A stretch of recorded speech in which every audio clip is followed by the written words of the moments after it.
NDTV India के इस खास सेगमेंट देश प्रदेश में आपका स्वागत है।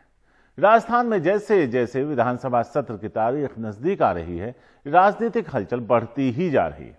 राज्य के कांग्रेस विधायक पिछले कई दिनों से रिजॉर्ट में समय बिता रहे हैं और अब बीजेपी ने भी अपने विधायकों को राज्य से बाहर भेजना शुरू कर दिया। राजस्थान बीजेपी के 6 विधायक पोरबंदर पहुंच गए हैं। इन विधायकों का आरोप है कि गहलोत सरकार उन पर 14 तारीख से शुरू होने वाले विधानसभा सत्र में कांग्रेस के पक्ष में वोट डालने का दबाव बना रही है। अब तक 20 विधायकों के राजस्थान से गुजरात भेजे जाने की खबर है। पोरबंदर पहुंचे बीजेपी के विधायक निर्मल कुमावत ने आरोप लगाया कि गहलोत सरकार उन्हें मानसिक तौर पर परेशान कर रही है। इसी सब को मद्देनजर देखते हुए हम सब लोग अपने मानसिक वेदना को दूर करने के लिए सोमनाथ के बाबा के दर्शन करने के लिए आ जाएं। कुछ और साथी हमारे आएंगे और जो भी पार्टी आलाकमान हमें आगे निर्देश देगा, कांग्रेस की गहलोत सरकार से बचने के लिए हम लोग यहाँ कितने लोग आएंगे सर? अभी मेरे को जो जानकारी इसकी ज्यादा नहीं है। हम 6 लोग अभी आए हैं और भी साथी हमारे आएंगे, क्योंकि सरकार हम पे लगातार दबाव बना रही है सबको कि कांग्रेस के साथ वोट करें। इसलिए सब लोग हम अपोजिशन में हैं। हमारा कुनबा हमारा बचाना हमारा काम है।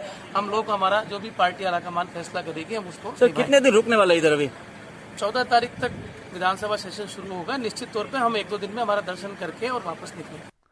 इधर पायलट खेमे के विधायक वेद प्रकाश सोलंकी का कहना है कि वो राजस्थान में किसी तीसरे विकल्प पर गौर नहीं कर रहे। उनका यह भी कहना है कि वो लोग हाईकमान से भी नहीं मिले। मैं पायलट साहब के कैंप की तरफ से एक बात क्लियर करना चाहता हूं कि जो राजस्थान के अंदर जो माहौल बनाया जा रहा है, जो मीडिया में दिखाया जा रहा है कि पायलट कैंप के कुछ विधायक आलाकमान से मिले, उन्होंने बातचीत रखी और ऐसा हो रहा है कि पायलट नहीं तो गहलोत भी नहीं तो तीसरा आदमी, ये सब निराधार है। इसमें कोई तथ्य नहीं है। कोई किसी विधायक की बात नहीं हुई है। कभी किसी विधायकों ने आलाकमान ने अभी तक किसी को बुलाया नहीं है। न कोई बातचीत जारी है, न कोई बातचीत हो रही है। मुझे भी फ़ोन कर रहे हैं, मेरे क्षेत्र से भी फ़ोन कर रहे हैं। वो ये कह रहे हैं कि 14 तारीख को हम लोग जयपुर आएंगे। मैं स्पष्ट रूप से बता देना चाहता हूं कि अभी इस बारे में कोई निर्णय नहीं हुआ है। माननीय पायलट साहब सब विधायकों से चर्चा कर सब विधायकों की राय लेकर, जब तक हमारी मीटिंग लेकर वो तय नहीं कर देते, जब तक अभी वहां पे आना तय नहीं है। 12 तारीख के आसपास पायलट साहब सभी हम विधायकों की बैठक लेंगे, सबसे चर्चा करेंगे, सबसे राय शुमारी करेंगे और उसी के बाद जो वो निर्णय करेंगे हम उनके निर्णय के सब लोग साथ हैं। इस बीच कांग्रेस में शामिल होने वाले बहुजन समाज पार्टी के 6 विधायकों ने सुप्रीम कोर्ट में याचिका दाखिल कर राजस्थान हाईकोर्ट में लंबित मामले को सुप्रीम कोर्ट में ट्रांसफर करने की मांग की। इस मामले की सुनवाई राजस्थान हाईकोर्ट में 11 अगस्त को होनी है। बीजेपी विधायक दिलावर सिंह और बहुजन समाज पार्टी ने राजस्थान हाईकोर्ट में याचिका दाखिल कर बहुजन समाज पार्टी के 6 विधायकों का कांग्रेस में विलय असंवैधानिक बताया था।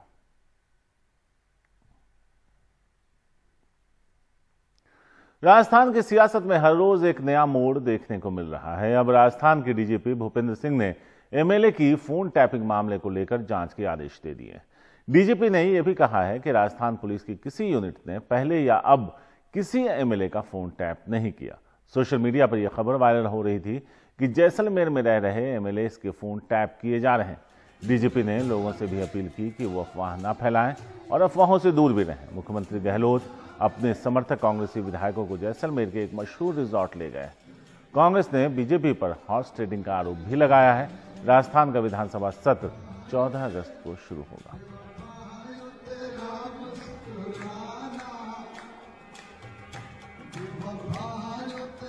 बिहार में आई बाढ़ ने तबाही मचा रखी है। बिहार के 38 में से 16 जिले बाढ़ की चपेट में। हालांकि कई जिलों में अब बाढ़ का पानी कुछ कम भी हुआ है, लेकिन लोग अनाज के लिए जद्दोजहद कर रहे हैं। खासकर मुजफ्फरपुर जिले में बागमती नदी और गंडक नदी में जलस्तर तो कम हुआ, लेकिन बाढ़ के कारण पैदा हुई मुश्किलें कम नहीं हो रही। बाढ़ से प्रभावित इलाकों में लोग जान बचाकर ऊंचे स्थानों पर शरण ले रहे हैं, लेकिन अनाज की कमी की वजह से लोग भूख से भी जूझ रहे हैं। मुजफ्फरपुर के 14 प्रखंडों के 240 पंचायतों में गंडक, बूढ़ी गंडक, बागमती, लखनदेई, वाया सहित कई छोटी नदियां अपना प्रकोप दिखा रही हैं। मुजफ्फरपुर जिले की बंदरा प्रखंड के कई गांव बागमती नदी के जलस्तर में बढ़ोतरी की वजह से जलमग्न हो गए। सड़क से लेकर घर के अंदर तक पानी ही पानी है। लोग कमर भर पानी में सड़कों पर आ जा रहे हैं। कई स्थानीय लोग कहते हैं अब तक सरकारों की तरफ से कोई व्यवस्था नहीं की गई। वो कहते हैं बीच में 1-2 दिन खाना पानी मिला था, लेकिन इधर 2 दिन से कोई मदद करने नहीं आया, तो जैसे तैसे जिंदगी कट रही।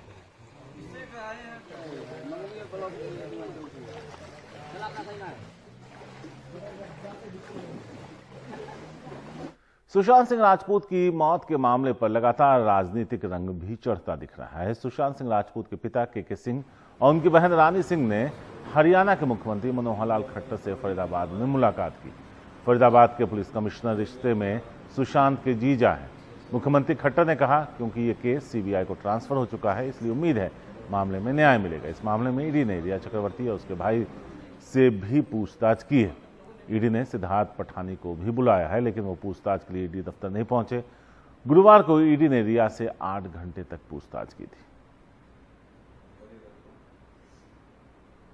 हरियाणा के पलवल में नेशनल हाईवे 19 पर एक बड़ा हादसा टल गया। मुडकुटी के पास गैस से भरा एक टैंकर अचानक पलट गया और इससे गैस रिसने लगी। इसके बाद वहां लोगों में अफरा तफरी मच गई और हाईवे पर लंबा जाम लग गया। कुछ देर बाद पहुंची दमकल की टीम ने टैंकर पर पानी डालकर गैस के रिसाव को रोका और टैंकर को सड़क से हटाकर जाम खुलवाया। यह टैंकर मथुरा रिफाइनरी से करीब 20 टन एलपीजी लेकर गाजियाबाद लोनी की तरफ जा रहा था।